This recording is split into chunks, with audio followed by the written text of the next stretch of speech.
So we are back. It is once again Kate Pickford and Brandon Ellis, and we are talking about your first 500 words. I realized, you know what, after I got off our last call, Brandon, that I was talking about having a whole arc, whereas in fact, this is your first 500 words, not your first chapter, right? Because that's what they've asked for the anthology. Yeah. First 500 words. So it's a little bit different, but we still want it to be as hooky as possible. Yeah. Because we want them to select you. And so my recommendation, even though these are people who know the genre and they know story and they know when story is going well, the brain is this like primal organ that still seeks patterns and story. So I still think it's worth trying to get a mini story in 500 words. I mean, we won't cheat it too much, but I think that's a worthwhile goal. That's cool. So just to explain to everybody what we're thinking, Brandon wrote 500 words after our last discussion, and they were excellent, great story. And I was futzing around and have lots and lots of questions for him. And then as an experiment, wrote it in a different voice. And we're going to talk all about voice and tense today. But we thought what we'd do is we would start by reading both of these versions to you. Both of them are in first person. One is first person past and one is first person present. And we're going to talk about what genre expectation goes into that decision making. All right, and Brandon's going to read because it's his work. Enjoy. Okay. They call me Trace Arrow, Space Templar Petty Officer, second class. Today and every day for the past 2 weeks, they atomized me in the blue line in order to save humanity. I'm the only blue liner that has survived more than 3 jumps, notching 13 under my belt. So far, the blue line spatial scientists couldn't figure out why I lived through every jump. Neither could I. Blue surrounded me and carried me along in a wave. My skin crawled with electric sensations, zapping me every few seconds. I convulsed, twisted, and turned in pain, my gut spasming. A scream escaped my throat as I cringed in agony. I landed in my body, my chest arcing involuntarily. Sucking in air as if someone held me underwater, I bolted to a sitting position, blinked my eyes, trying to clear my blurred vision. Sweat dripped down my face and off the tip of my nose. Another successful jump. Thank God, this made 14. I was in bed like always and threw the sheets off. Out the sleeping quarters, port window, an icy Pluto glared back at me, her white aura spreading out far and wide, attempting to cover the blinking stars and the black expanse beyond. In the corner sat my 2-tier gear locker, next to it a hollow monitor attached to the wall. The rest of the walls in the room bare. A deactivated vac bot butted up against my bedside table. With one word I could turn it on, and the Hydra moon marble floor would sparkle, but no time for that. I eyed a clear orb that hovered near the ceiling. Ina, what's the date and time? Ina glowed and lowered in her hover. Good morning, Trace. March 4th, 2323, 0600 hours. For 14 days and 14 jumps, the scientists have shot me through the blue line frequency, and each time I wake up 2 years in the past. At this exact time and date, and at my old post stationed on Space Templar Kuiper Belt HQ Substation 9, orbiting Charon, a Pluto moon. I didn't come to Project Blue Line. They came to me to stop an unwinnable war that stripped the solar system of all Space Templars. I was the last. They had no choice but to take me from the front lines to the blue line. We Templars carried a certain skill, the sight, a way to bend physics. To most, it looks like magic. To us, it's a practice skill taught by the masters, nothing magical. But why did Project Blue Line choose me? I married an important woman 9 years ago, a senator representing the Kuiper Belt for the United Earth Alliance. A biochip stored in her occiput happened to start this war. At around 1600 hours today, the targets would cut that chip out of my wife's skull, killing her. They'd turn a gun on my daughter next, ending her life. Project Blue Line had once pegged me as having a conflict of interest, too emotionally tied to the victims. Not anymore. Being the last Templar alive had its perks. Locker open. The locker clicked open. I suited up in my Space Templar armor, fatigue, snagged my utility belt, and grabbed my Beretta P9 plasma gun and holstered it to my side.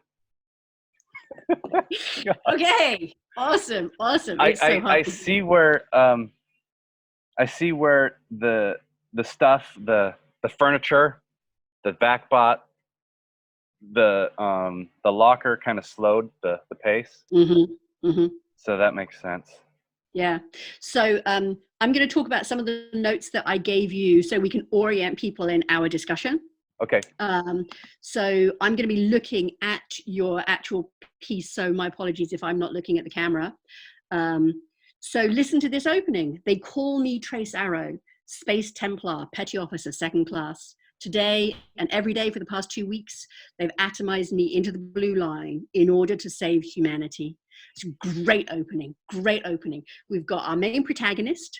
We know who they are. We've got some strange space Templar thing. We don't know what that means, but we're grounded enough in that we understand what Templars are. And he's been atomized in the blue line in order to save humanity. So we have got high stakes. We don't know what it means to be atomized in the blue line, but the writing is clear enough that we're going to go along with that because we're in sci-fi, and sci-fi readers tend to be quite forgiving about things they don't quite understand, and they're willing to make those kind of jumps with us. So this is a wonderful opening, really wonderful. We know who our main protagonist is, we know something about his job, and we know what the goal is. The goal is to save humanity. So that's really, really terrific. Then we've got this wonderful thing. I'm the only blue liner who has survived more than 3 jumps, notching 13 under my belt. So far, the blue line spatial scientists haven't been able to figure out why I've lived through every jump. Neither have I. So we've got this survivor, and we don't know why he's survived, but 3 jumps means that other people haven't made it past 3. So there's lots of death involved, really, really high stakes. And the scientists don't understand why he can make the jump and other people couldn't have. One of the things that I suggested to Brandon was to put the scientists in direct conflict with the main protagonist, so that he does understand something about why he can make this jump, but he isn't telling them. And that's going to become apparent, why that's apparent later. Then he describes being taken in through the blue line and what's that like. I had some suggestions about cutting that up into much more staccato sentences, short sentences that jolt you as you go through this thing. So when you want your speed to speed up, much shorter sentences. They're pretty short, but even shorter and breaking some of the conventions of grammar, you could make this really even more exciting. He lands in his body. He's made a successful jump. And then he is looking out at Pluto, and it's very beautiful. And then we get stuck in the gear locker. And there's nothing wrong with it. There's actually nothing wrong with the writing. We get this sense of visual stuff.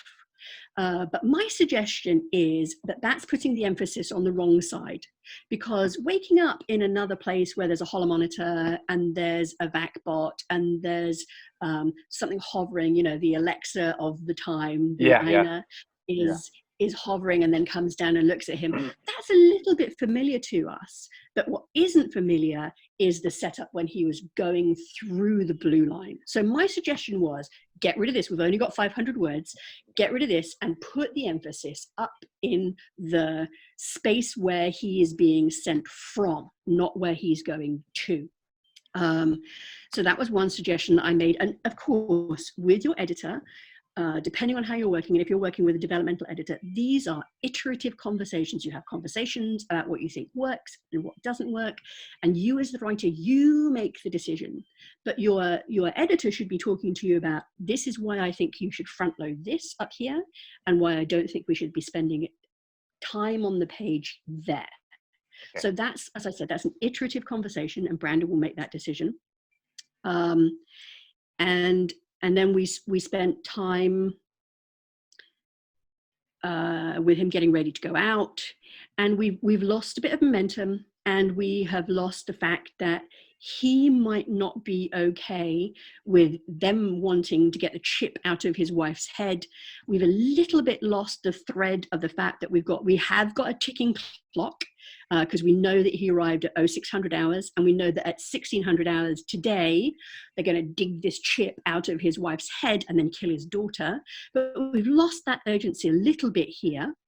And so one of my suggestions to Brandon was that he think about, instead of being in first person and past tense, being in first person present tense. So I need to turn that conversation. Sorry, now I can see you again. Whew, that's a big relief. So that's my question, Brandon, is in space opera, what's more usual? What does your audience expect? More usual as in tense, as are you talking Yeah, about yeah. third What are they person and expecting? first person? It's usually third person. Okay, I've been wanting to experiment with first person, so I thought, okay, okay, what better to do in a short story? Um, and there's a couple of authors that have some successful long-going series that are first-person science fiction. okay. Jonathan Yanez with his, he's Yep. already up 9 books, and it's first person, and it's let's see if there's any other sci-fi Because authors. it tends to be Oh first person yes, yes, present yes, is very immediate and it's like a very fast paced diary, yeah. and you might want to experiment with that, and it's a really really It interesting it experiment. felt more real to do it in present. That's actually how I started it, and Okay. then when there was a couple 3 months ago maybe, when I was thinking about doing this, even though I thought about this story a while ago, but when I thought about doing the first person, I think it was like 3 months ago, and I did a Facebook post. What do you think is better for a space opera? First person present, first person past? Right, Most people said first person past. So I thought, right. so as I was writing first person, I was like, oh, well then I better make it past. And it kept going through. Actually, as I was writing, I kept writing in present, and then I'd have to delete that and change the sentence. But Yeah, because we don't tend to tell stories about ourselves in the past tense. We tend to tell them in present. So it's yeah, really hard to make that switch. I would rather do But that now that present. you, Yeah. yeah, yeah, you want to try that as an experiment? Yeah. Because I Oh, think that could be really, really interesting. and Nick Cole and Jason Aspax Ansbach. I just butchered his name. They do the Galaxy's Edge, and Hmm. they did Legionnaire, their first book, in first person. So that's another one. So there's 2 that I know. That's about it. Okay. Mostly it's Well, third so then it person. comes down, okay, it's mostly third. What do you think it will do to your sales if you go into first rather than third? I was hoping it'd up them. I don't know. We actually have to go and help Jellybean because she's stuck on the couch. So I'm I'll very go get her. sorry, but we're gonna walk through my house, okay? Okay. She can't jump down, but keep talking, keep talking. Okay. Yeah. So let's talk about what does it do to sales if most space opera is in third, but Yeah. you are thinking about writing in first. It's a gamble, right? It's a big time gamble. It's a huge gamble. Right. But you are how many books in now? How many books have you written? 20 something. Yeah. So, I mean, there's a way in which you've earned a right to gamble, right? Yeah. I'll go with that. And you always have that right. You always have the right to make whatever choice you want. Sorry, I can't tell what she wants to do. She's 17 and a half, so she gets to do whatever she wants to do. What are you doing, darling? That's awesome. Yeah, I tell all the dogs, when you are a grand old lady like Jellybean, you get to do whatever you want to do as well. You get to eat whatever you want. The other day she told me, oh, I shouldn't, oh, we're not just chatting, are we? Sorry. No, that's what makes it better.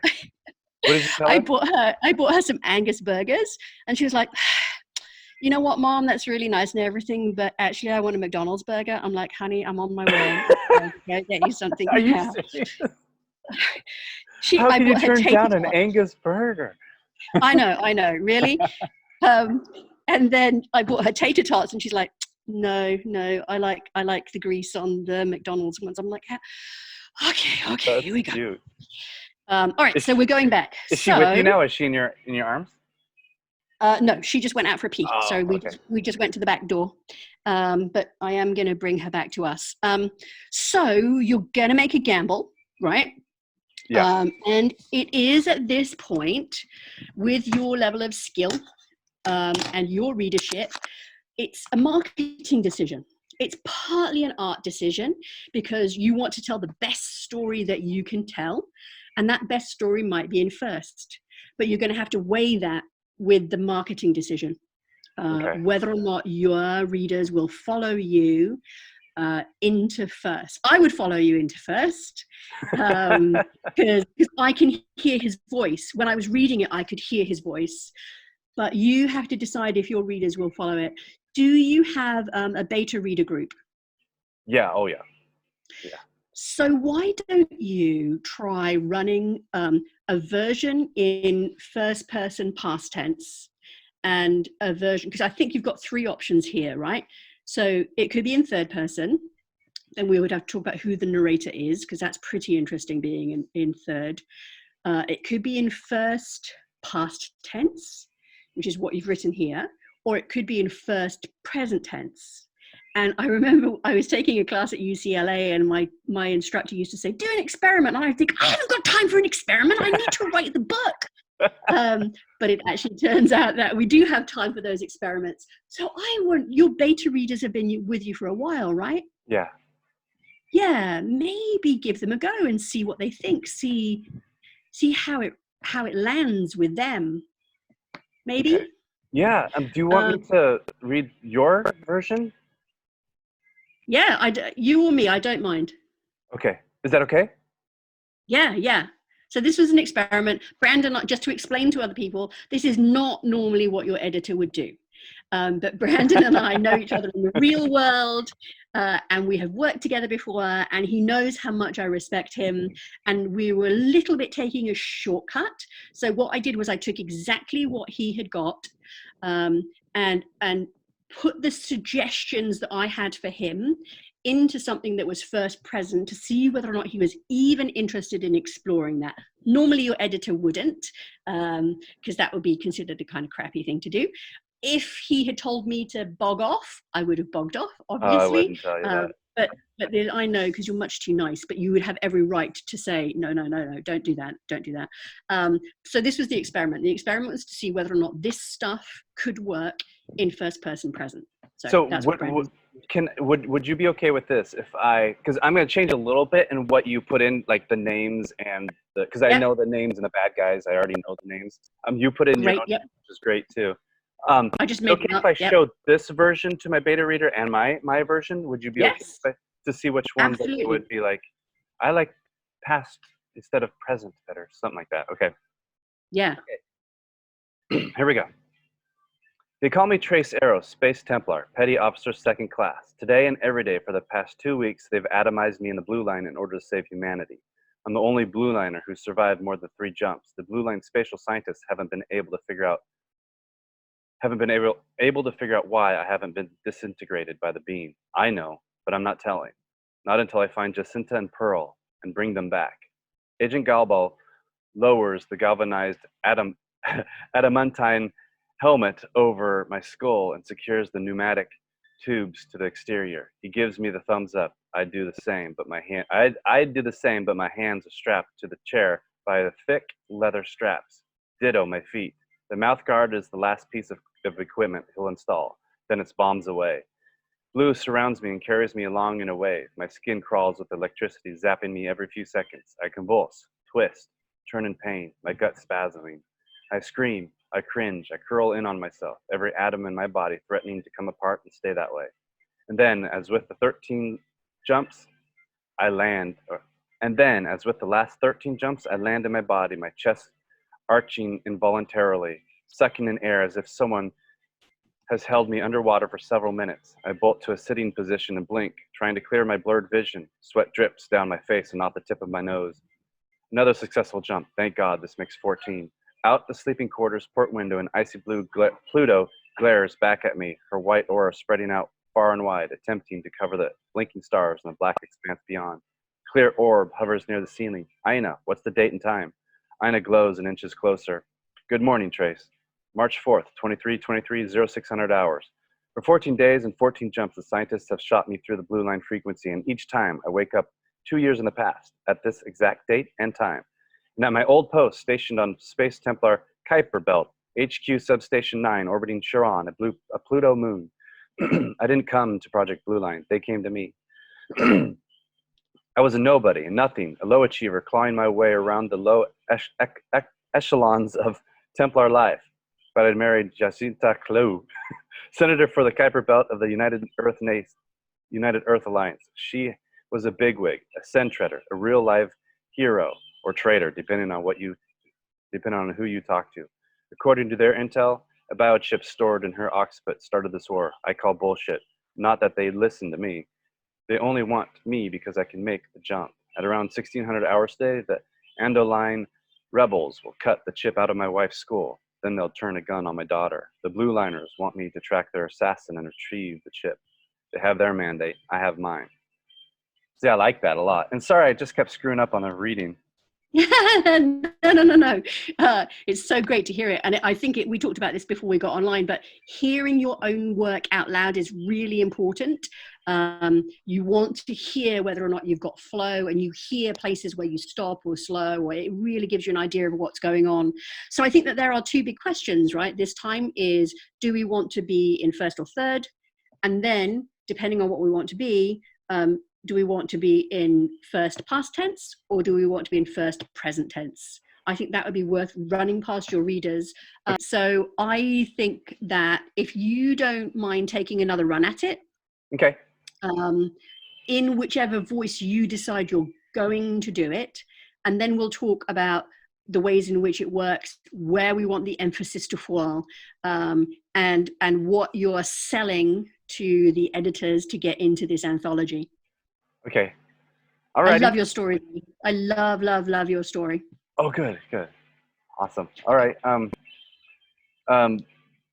Would you suggest I do third person, or should I just? So I would run this by your. So absolutely the easiest way to write a story, even with 20 books under your belt, because of the way that we talk about ourselves, is in first person. It's just the easiest. And there's a confessional tone to first person that you might want for a character who is beleaguered in a certain way, who, is on the lower echelons of the Templars, and who doesn't believe that he's worth much and only believes that the Blue Line want him because of his wife, not for himself. So you might want that kind of confessional tone, but I would just do a little bit more market research. The two things I would do would be to run them by your beta team and go look at the writers that Jelly Bean wants food, the writers that you mentioned, and see whether or not first person present turns up at all, because I would be a little bit surprised if first person present. I like it a lot, although I write in close third, but find out how much of a hit you might take in marketing terms if you go that way before you make that decision. Okay, I'll do that.